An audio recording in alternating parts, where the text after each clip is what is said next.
Hi everyone. You can make any opponent wet with a double pass. Resounds from 1,000 raucous throats, followed by the deafening drums in the soccer stadion. VFL Bochum has a loyal fan base that warbles this simple song by Herbert Gronemeyer at the start of every game. Our Slim's performance is just as raucous. No shish-kebab, no heckling. The naked truth, as it usually is, in the miners and steelworkers town. We rebuilt this softail for a real worker on the turf, a former pro soccer player. And it's not his first custom bike from our forge. This time it has to be a classic bobber to sweeten the footballer's playful retirement. Master Kruse applied the relic of the Flying Fury with skillful sweep from his spray gun and refined it with a few layers of clear coat. Have you seen the tank emblem? Ingo Kruse added wings to the stylized Bar&Shield logo, as if it couldn't hold a candle to it. But the Slim is a real piece of work.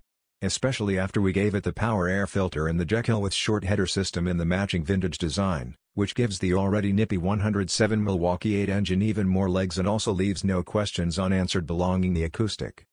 At the rear it continues with the swinging fender with recessed lighting and the side license plate holder. Front and rear, the Slim is lowered with a simple kit, steered with old-school grips on a wide Hollywood handlebar. In addition, there are stylish white wall tires on 16-inch spoked wheels, the fancy ribbed engine covers from EMD, various small and large covers from the Thunderbike production and some black powder coatings.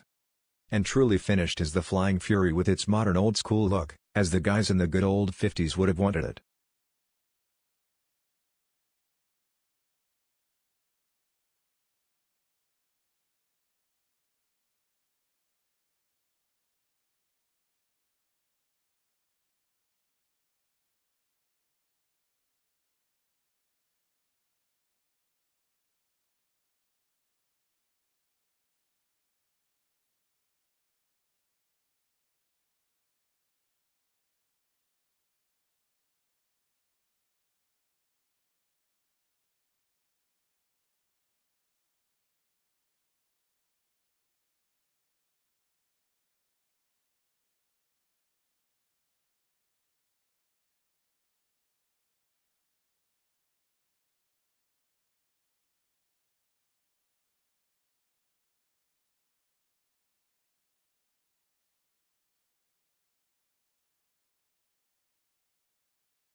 Thanks for watching.